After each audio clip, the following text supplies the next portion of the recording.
જયરાજભાઈ આહિરે શું પૂછપરછ કરવા હતા, શું મોટો ખુલાસો કરી નાખ્યો છે? આ મિત્રો વાત કરીએ તો આજે એસઆઈટી ટીમ પાસે જયરાજભાઈ આહિરે પહોંચ્યા હતા અને એસઆઈટી ટીમે કહ્યું હતું કે તમારે ભાવનગર ખાતે આવવું પડશે 5 વાગે મિત્રો, કે એટલે કે આજ જયરાજભાઈ આહિરે આજે ભાવનગર એસઆઈટી ટીમ પાસે પહોંચ્યા છે અને આજે એસઆઈટી ટીમ દ્વારા જયરાજભાઈ આહિરને પૂછપરછ કરવા માટે બોલાવ્યા છે અને શું કરશે શું નહીં એ કઈ ખબર નથી, પણ બોલાવ્યા છે આજે ભાવનગર ખાતે.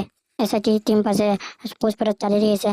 હાલ શું મોટો ખુલાસો થયો છે મિત્રો, સૌથી મોટા મહત્વના સમાચાર મળી રહ્યા છે એ પહેલા અમારી ચેનલમાં નવા હોય તો લાઈક અને સબસ્ક્રાઇબ ને શેર જરૂર કરી દેજો. નમસ્કાર મિત્રો, ફરીવાર નવા વિડીયોમાં તમારું સ્વાગત છે. હાલમાં તમને બધાને ખબર છે કે સોશિયલ મીડિયામાં એક જ ચાલુ રહ્યું છે, નવનીતભાઈને ન્યાય માટે કોળી સમાજના લોકો આંદોલન પણ કરી રહ્યા છે અને ન્યાય માટે સોશિયલ મીડિયામાં વિડીયો પણ નાખી રહ્યા છે કે નવનીતભાઈને ન્યાય આપો, ન્યાય આપો. તો તમને શું લાગી રહ્યું છે મિત્રો, નવનીતભાઈને ન્યાય મળશે કે નહીં મળે? કમેન્ટમાં જણાવી દેજો અને મુખ્ય આરોપી કોણ છે એ જણાવજો. અને તમને શું લાગી રહ્યું છે કે નવનીતભાઈ તો કહી રહ્યા હતા કે મુખ્ય આરોપીના જયરાજભાઈ આહિર છે અને એ સિવાય કોઈ નથી, એવું કહી રહ્યા હતા નવનીતભાઈ. હાલમાં તો 11 આરોપી પણ પકડાયા છે અને એને પણ જેલમાં નાખી દેવામાં આવ્યો છે.